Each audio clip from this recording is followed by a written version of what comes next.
बिस्मिल्लाहिर्रहमानिर्रहीम। अस्सलाम वालेकुम नाज़रीन, आप देख रहे हैं पुरान मंदिर की बात फयाज़ राजा के साथ और आप देखते हैं मुझे मेरे यूट्यूब चैनल और फेसबुक पेज के ऊपर। नाज़रीन, पाकिस्तान का सियासी माहौल गर्म है, ख़बरें बेशुमार हैं, आए दिन नित नई डेवलपमेंट जो हैं वो हो रही हैं। लेकिन इन्हीं वीडियोज़ के अंदर हम ये कोशिश करते हैं कि आपको इन्फॉर्म के साथ एजुकेट भी किया जाए। तो आज की वीडियो भी कुछ ऐसी है जिसमें हम कुछ अहम तरीन पहलुओं की तरफ जिनका ताल्लुक जो है वो ताज़ा तरीन डेवलपमेंट के साथ है उनके हवाले से बात करेंगे। क्या हुदैबिया पेपर मिल केस जो है वो दोबारा खुल सकता है? ये एक बड़ा सवाल है, यकीनन आपके जहनों में भी होगा। और ख़ास तौर पे जब ये इतलात आई हैं कि जो ब्रॉड शीट के हवाले से कमीशन बनाया गया है जस्टिस अजमत सईद की सदारत में, वो सिरब महल और हुदैबिया पेपर मिल के मामले को भी इन्वेस्टिगेट करेगा। और ये भी बाज़ लोगों के जहनों में सवाल पैदा हुआ, बाज़ लोग पूछते हैं कि जस्टिस काजी फैज़ ईसा ने किसके कहने पर हुदैबिया पेपर मिल केस बंद किया था? क्या ये केस वाकई उन्होंने बंद किया था? लोग ये जो सवाल पूछते हैं ये ठीक है या नहीं, क्या मामला था ये? और साथ हम आपको इस वीडियो के अंदर ये बताएंगे कि इमरान खान जो है वो जस्टिस अजमत सईद को दोबारा क्यों लेकर आए हैं, अपोजिशन क्यों इतना ज़्यादा शोर कर रही है। और मुस्लिम लीग नवाज़ ने तो धमकी दी थी कल एहसन इकबाल की ज़ुबान में, आज मरीम नवाज़ की जानिब से भी धमकी जो है वो सामने आई है। इन तमाम चीज़ों की जानिब जो है वो आगे बढ़ने से पहले नाज़रीन आपको इस बात का पता होना चाहिए कि हुदैबिया केस आखिर है क्या है। तो नाज़रीन, पनामा का जब मामला सामने आया तो 2017 में मैंने डॉन न्यूज़ के लिए एक आर्टिकल लिखा हुदैबिया पेपर मिल के हवाले से, वो जो है वो मैं आपके साथ शेयर करना चाहूँगा। तो नाज़रीन, मामला कुछ यूँ है कि 1990 की दहाई में शरीफ खानदान पर बेनामी अकाउंट से भारी रकूम मनी लॉन्ड्रिंग के जरिए बैरून मुल्क मुंतकिल करने का इल्ज़ाम लगा, जबकि बेनज़ीर भुट्टो के दूसरे दौरे हुकूमत में उनके मुशीर खास रहमान मलिक के हाथों इस मामले की तहकीकात का आगाज़ हुआ, मगर बैल मुंडे न चढ़ सकी। नाज़रीन, हुआ कुछ यूं कि उसके बाद फिर हुदैबिया पेपर मिल के नाम से बाज़ाब्ता जो रेफरेंस था वो साबिक आमिर जनरल परवेज़ मुशर्रफ के दौरे हुकूमत में साल 2000 में दायर हुआ। गिरफ्तार इसाक डार रेफरेंस में पहले मुलजिम और बाद में वादा माफ गवाह बन गए। वादा माफ गवाह बनने के बाद नवाज शरीफ के समदी और जो फिर साबिक वज़ीर ख़जाना भी रहे इसाक डार, उन्होंने साल 2000 में ही दफ़ा 164 के तहत मजिस्ट्रेट के सामने 45 सफ़ात पर मुश्तमिल एक एतराफ़ी बयान दिया, जिसमें उन्होंने बड़े पैमाने पर शरीफ खानदान के लिए मनी लॉन्ड्रिंग का एतराफ़ किया। इस 45 सफ़े के एतराफ़ी बयान में उस सारी मनी लॉन्ड्रिंग की तफसील है जो इसाक डार ने शरीफ खानदान के लिए की थी। इसाक डार के मुताबिक दफ़ा 164 का यह बयान उनसे ज़बरदस्ती लिया गया था, लेकिन कानूनदानों का कहना है कि 164 के बयान से कानूनी इंहराफ मुश्किल ही नहीं नामुमकिन भी है। इसाक डार का यह एतराफ़ी बयान ही सिर्फ अकलौती दस्तावेज नहीं है, बल्कि सरकारी तहकीकाती इदारों ने 1993 में ही शरीफ खानदान के मनी लॉन्ड्रिंग के हवाले से तहकीकात शुरू की थी और हैरान कुन तौर पर उन्होंने जो शवाहिद और अदद शुमार इकट्ठे किए थे वो तमाम के तमाम जो है वो इसाक डार के बयान हल्फी के अंदर भी मौजूद हैं। अब आपके जहनों में ये सवाल पैदा होता है कि दफ़ा 164 आखिर है क्या? तो कानून शहादत आर्डर 1984 के आर्टिकल 38 और 39 के मुताबिक पुलिस कस्टडी में यानी जेर हिरासत में किए गए एतराफ़ जुर्म की अगरचे कोई कानूनी हैसियत नहीं जब तक ये एतराफ़ मजिस्ट्रेट के सामने ना किया जाए। और इसाक डार ने यह एतराफ़ मजिस्ट्रेट के सामने किया और मुलजिम जो कुछ मजिस्ट्रेट के सामने कहेगा कानून उस बयान को मानेगा। मजमूआ ज़ाब्ता फौजदारी में एतराफ़ जुर्म रिकॉर्ड करने का एक मखसूस तरीक़ाकार वज़ा किया गया है कि किसी और तरीके से हासिल किया गया एतराफ़ी बयान जो है वो काबिल कबूल नहीं होता। इसी कानून के तहत दफ़ा 164 के मुताबिक फर्स्ट क्लास या सेकंड क्लास में मजिस्ट्रेट एतराफ़ जुर्म रिकॉर्ड करेगा। मुलजिम का बयान रिकॉर्ड करने से पहले मजिस्ट्रेट उसे बताएगा कि वह एतराफ़ जुर्म करने का पाबंद नहीं, और अगर वो ऐसा करेगा तो ये उसका जो बयान है ये उसकी सज़ा का मौजब भी बन सकता है। मजिस्ट्रेट मुलज़िम को ये बताता है कि अगर उस पर किसी किस्म का कोई दबाव नहीं है, वो चाहे तो एतराफ़ जुर्म से इनकार भी कर सकता है। पूरी तसल्ली के बाद ही मजिस्ट्रेट मुलज़िम का बयान रिकॉर्ड करेगा। और ये तमाम तर मामला हुआ इसाक डार के मामले में, और पूरी तसल्ली के बाद ही उनका बयान रिकॉर्ड किया गया और बयान लिखने के बाद मुलज़िम को पढ़ाया जाना और उसको सुनाना जो है वो ज़रूरी है, और ये मामला भी किया गया। और मुलज़िम अगर चाहे तो इसमें रद्दो बदल भी कर सकता था, लेकिन इसाक डार ने यह काम नहीं किया और मुलज़िम की जानिब से बयान सही होने की तस्दीक के बाद बयान के आखिर में मजिस्ट्रेट अपने दस्तखत करने के बाद उसे सनद देता है। और ये तमाम मामला हुआ और दस्तखत किए इसाक डार ने, मजिस्ट्रेट ने भी दस्तखत किए और फिर उसको सनद दी गई। अब इसाक डार शरीफ फैमिली के नज़दीक कैसे हुए, ये भी एक बड़ी कहानी है। उस वक्त नज़दीक हुए 1991 में वो पहले हजवेरी मुजारबा कंपनी उन्होंने बनाई, शरीफ ग्रुप और सैगल ग्रुप उनके पहले गाहक बने इसाक डार के। इससे पहले 1990 में इसाक डार की मुलाकात शहबाज शरीफ से नाज़रीन उस वक्त हुई थी जब वो चैम्बर ऑफ कॉमर्स के सदर थे।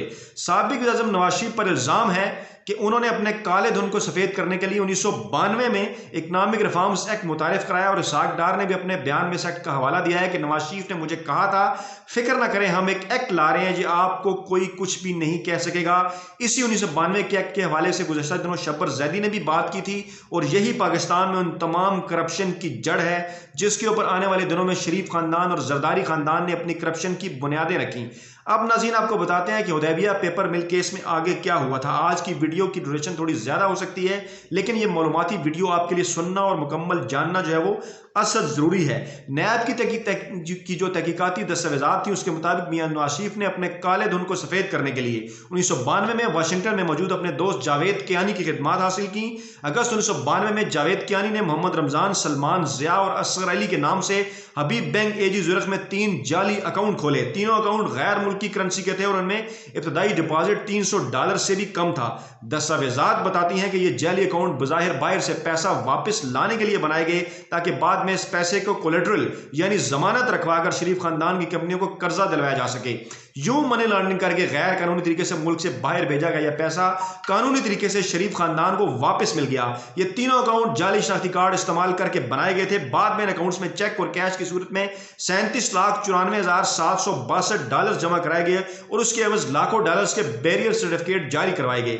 नवाज शरीफ के साबिक बिजनेस पार्टनर और फर्स्ट कजन मियां सिराज ने भी 1994 में खत में सारे वाक़े का जिक्र किया है और यह सब कुछ इसहाक डार के एतराफी बयान में भी मौजूद है। दस्तावेजात के मुताबिक इसके बाद लंदन की काजी फैमिली के लिए 3 मजीद अकाउंट्स खोले गए, जिसमें काशिफ मसूद काजी और नुज़रत गौहर काजी के नाम पर बैंक ऑफ अमेरिका लाहौर और सिकंदर मसूद काजी के नाम पर सिटी बैंक लाहौर में खोला गया। इन अकाउंट्स का जिक्र भी इसहाक डार के एतराफी बयान में मौजूद है। इसहाक डार के एतराफी बयान के मुताबिक 1992 में नवाज शरीफ ने उनसे रब्ता किया और $100 मिलियन कर्जे की दरखास्त की जो मेरे मुजारबा से उनको दी जानी थी। जब मैंने कोलेट्रल मांगा तो नवाज शरीफ ने कहा कि वो फॉरेन करेंसी फंड कोलेट्रल की शक्ल में देंगे। इसहाक डार के मुताबिक नवाज शरीफ ने उनको काजी खानदान के 4 अफराद के पासपोर्ट की कापियां फराहम की और कहा कि इन अकाउंट्स को आप ऑपरेट करेंगे। इसहाक डार के मुताबिक 4 में से 2 अकाउंट सिकंदर मसूद काजी और तलत मसूद काजी के नाम पर थे जो उन्होंने खोले। बाकी 2 अकाउंट सजवेरी मुजारबा के डायरेक्टर नईम ने खोले। ये दोनों अकाउंट नुज़रत गौहर और काशिफ महमूद काजी के नाम पर थे। इसहाक डार के मुताबिक 2 अकाउंट मेरे और 2 डायरेक्टर नईम के दस्तखत से चला करते थे, जबकि उनके लिए अकामात बराह रास्त नवाज शरीफ और शहबाज शरीफ दिया करते थे। इस एतराफी बयान में एक 5वें अकाउंट का भी जिक्र है जो सईद अहमद के नाम पर था। सईद अहमद को इसहाक डार ने अपना करीबी दोस्त और साबका बिजनेस पार्टनर बताया था। यही Saeed Ahmed State Bank of Pakistan में डिप्टी गवर्नर के ओहदे पर भी फाइज रहे और यह ओहदा उन्हें इसहाक डार के वजीर खजाना बनने के बाद दिया गया। 6ठा अकाउंट उनकी बीवी के भांजे मूसा गनी के नाम पर था। इसहाक डार के मुताबिक सईद अहमद अपना अकाउंट खुद चलाते थे, जबकि मूसा गनी का अकाउंट वो चलाते थे और उसके बदले जितना कर्जा लिया गया वो सारा शरीफ खानदान को दे दिया गया। इसके अलावा भी ऐसे अकाउंट चलाए जाते रहे जिनके बदले में कर्जा लिया गया। शरीफ खानदान के खिलाफ बरतानिया में अल तौफीक इन्वेस्टमेंट बैंक का केस चला। बरतानवी अदालत ने बरतानिया में मौजूद नवाज शरीफ की प्रॉपर्टी को इस केस से नथी कर लिया, जिसको छुड़ाने के लिए शरीफ खानदान ने उस दौर में $32.5 मिलियन अदा किए और पनामा लीक्स के हवाले से नवाज शरीफ और उनके बेटे हुसैन नवाज इस प्रॉपर्टी को 2006 में खरीदने का दावा करते रहे। 1998 में इसहाक डार ने अपने इतराफी बयान में शहबाज शरीफ के साथ मॉडल टाउन में होने वाली एक मीटिंग का भी जिक्र किया है। इस मीटिंग में शहबाज शरीफ ने कहा कि चूंकि अखबारात में बार बार अकाउंट्स का जिक्र आ चुका है, लिहाजा तमाम अकाउंट से फौरी रकम निकाल ली जाए और मिडिल ईस्ट की खातून सदीका सैयद के जरिए उनको हुदैबिया पेपर मिल के अकाउंट में शेयर कैपिटल के तौर पर जमा करवा दिया जाए। शहबाज शरीफ ने सदीका सैयद के पासपोर्ट की कापी दी कि उनके नाम से जमा करवाएं। इसके बाद $37 और $29 लाख उनके नाम से भेजे गए। साबिक वज़ीर आज़म नवाज शरीफ ने एटमी धमाकों के बाद सारे मुल्क के फॉरेन करेंसी अकाउंट्स मुंजमद करवा दिए, लेकिन मुबैना तौर पर उन्होंने अपने फॉरेन करेंसी अकाउंट बचाने के लिए फौरी तौर पर उनमें मौजूद डॉलर्स को ₹46 की कीमत में तब्दील करके जो डॉलर की उस वक्त की असल कीमत से कहीं ज्यादा थी उस अकाउंट में जमा करवाए। इसहाक डार के मुताबिक उन रकूम से उन्होंने बाद में अपने कई कर्जे वापस किए, जिससे यह साबित हुआ कि यह काजी खानदान की नहीं बल्कि उनकी अपनी रकूम थी। शरीफ खानदान की मनी लॉन्ड्रिंग के हवाले से पेशावर के 2 हुंडी और हवाला डीलर्स के नाम भी सामने आए। शरीफ खानदान की मनी लॉन्ड्रिंग के हवाले से एतराफी बयानात, बैंक रिकॉर्ड और दस्तावेजात मुख्तलिफ अखबार में सामने आते रहे हैं। मामला जब जलावतनी की तरफ गया तो दिसंबर 2000 में जब शरीफ खानदान की जलावतनी हुई, उनका मामला मुशर्रफ से तय पा गया। यही वो मामला है जिसका ब्रॉडशीट केस में भी जिक्र है और बाद में नैब इस सारे मामले से जब पीछे हटा, हुदैबिया रेफरेंस भी मंतकी इंजाम को ना पहुंच सका, वापस ले लिया गया और 7 बरस बाद 2007 में नवाज शरीफ की वतन वापसी पर भी उनके समधी इसहाक डार भी अपने एतराफी बयान से मुनहरफ हो गए। पीपल्स पार्टी का जो गुज़श्ता दौर हुकूमत था, सितंबर 2011 में नैब की जानिब से एहतसाब अदालत रावलपिंडी में मुकदमा खोलने की दरखास्त दायर की। दरखास्त दायर हुई तो शरीफ खानदान ने रेफरेंस को लाहौर हाई कोर्ट में कि रावलपिंडी बेंच में चैलेंज कर दिया। 2012 में लाहौर हाई कोर्ट के 2 रुकनी बेंच ने शरीफ खानदान की दरखास्त पर इख्तलाफी फैसला दिया। दोनों जजों के इख्तलाफ पर मामला रेफरी जज को भिजवा दिया गया। मई 2014 में रेफरी जज ने हुदैबिया रेफरेंस खारिज करने के हक में फैसला सुना दिया। ये तमाम चीजें मैनेज होती रहीं पीपल्स पार्टी और नवाज लीग के दौर में। नैब बोर्ड ने अपने प्रोसिक्यूटर की राय पर फैसला के खिलाफ अपील न करने का फैसला दिया, जिसके बाद सितंबर 2014 में एहतसाब अदालत ने भी हुदैबिया रेफरेंस बहाल न करने का फैसला सुनाया। लेकिन नाज़रीन, फिर आता है पनामा, नया मोड़। पनामा बेंच और जीआईटी की तहकीकात में रहमान मलिक की रिपोर्ट में लगाए इल्जामात की रोशनी में गौर किया गया। मुशतरका तहकीकाती टीम ने बराह रास्त इसहाक डार को शरीफ खानदान के माली मामलात का मास्टरमाइंड करार देते हुए Qazi family, Citi bank, bank of America, Hudaibiya engineering और हुदैबिया पेपर मिल के हवाले से मुतअद्दिद सवाल किए, जिनका कोई जवाब न दिया गया। और यही मामला फिर आगे आता है वॉल्यूम 10 का भी। पनामा केस की समाअत के दौरान जजेस ने रेफरेंस पर अपील न दायर करने पर तहफ़्फ़ुज़ात का इज़हार किया। जीआईटी रिपोर्ट में लाहौर हाई कोर्ट के फैसले के खिलाफ अपील दायर करने की सिफारिश की गई। 22 जुलाई 2017 को एडिशनल प्रोसिक्यूटर नैब ने सुप्रीम कोर्ट को अपील दायर करने की यकीनदानी कराई, मगर अपील में नैब की जानिब से ताखीर पर अवामी मुस्लिम लीग के सरबराह शेख रशीद की नई दरखास्त सामने आई। शेख रशीद ने चेयरमैन नैब और प्रोसिक्यूटर नैब के खिलाफ तौहीन अदालत की कार्रवाई की इस्तदा की। नाज़रीन, आप समझ गए होंगे कि पीपल्स पार्टी और नवाज लीग के दौर में नैब कैसे मैनेज होता रहा, कैसे केस बनाया गया और प्रोसिक्यूटर नैब कैसे इस मामले से जान छुड़ाते रहे।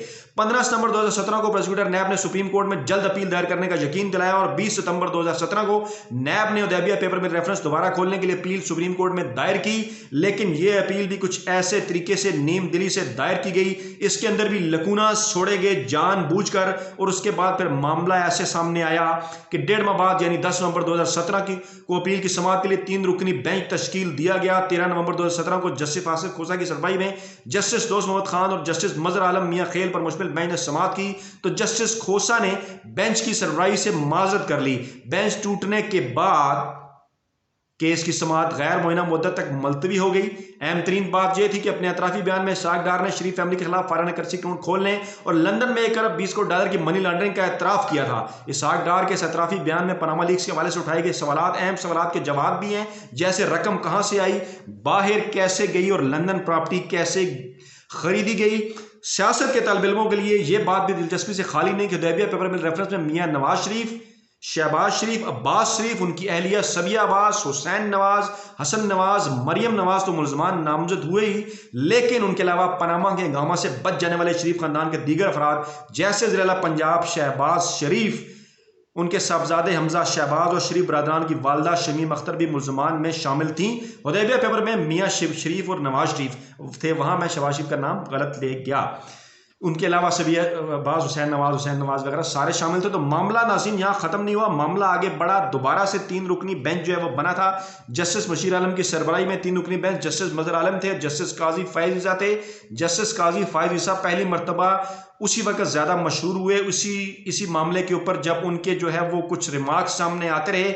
उन्होंने सारे मामले में नैब को लताड़ा भी और फिर ये मामला ख़त्म हो गया और दोबारा से जो रेफरेंस खोलने के हवाले से दरख्वास्त दी गई थी वो मुस्तरद होगी। और बाज़ लोगों का ये दावा है कि जस्टिस काजी फ़ाइज़ ईसा ने जो है वो, उन पर इल्ज़ाम लगाया जाता है कि वो मैनेज हुए और उन्होंने शरीफ ख़ानदान को जो है वो फेवर दी और उन्हीं की कोशिशों से ये सारा मुमकिन हुआ। लेकिन बहरहाल इसके ऊपर कई कानूनी सवालात मौजूद हैं कि क्यों नैब की जानिब से जो है वो ये इस ढीले डाले तरीके से इस मामले की पैरवी की गई। यकीनन इसके अंदर वो लोग मौजूद हैं जो कि पीपल्स पार्टी और नवाज शरीफ के दौर में नैब में मौजूद थे और दोनों हुक्मरान ख़ानदानों को सर्व कर रहे थे और ब्रॉडशीट के मामले को भी उन्होंने ही ख़राब किया।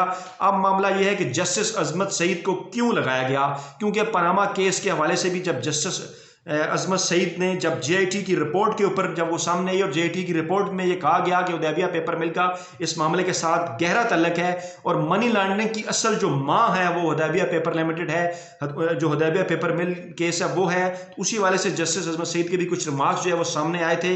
वो इस मामले को मजीद आगे लेकर जो है वो जाना चाहते थे, लेकिन उस वक्त तक मामला आगे नहीं बढ़ सका। बाकी जजेस भी थे, उनकी राय जो है वो मुख्तलिफ थी। लेकिन अब जस्टिस अजमत सईद की सरबराही में जो कमीशन बनने जा रहा है, इत्तलात है कि फाइलों के ऊपर से जमी जो मट्टी की गर्द उठता है उसके ऊपर वो झाड़ी जा रही हैं और एक मरतबा फिर ये मामला सामने आएगा और नए तरीके से नए प्रोसिक्यूटर जनरल और नए चेयरमैन नैब की मौजूदगी में, जो कि इस वक्त चेयरमैन नैब है, वो एक मरतबा फिर ये इतलात हैं कि इस केस को दोबारा से खोलने की सदा करेंगे सुप्रीम कोर्ट के अंदर, और ये मामला यहाँ पर रुकता हुआ नज़र नहीं आ रहा। इसलिए शरीफ ख़ानदान और शरीफ फैमिली परेशान है, क्योंकि वो भी ये बात जानते हैं कि तमाम तर जो करप्शन है उसकी जड़ जो है वो हदैबिया पेपर मिल केस के मामले में है। नाज़रीन, ये थी आज की अहम तरीन वीडियो।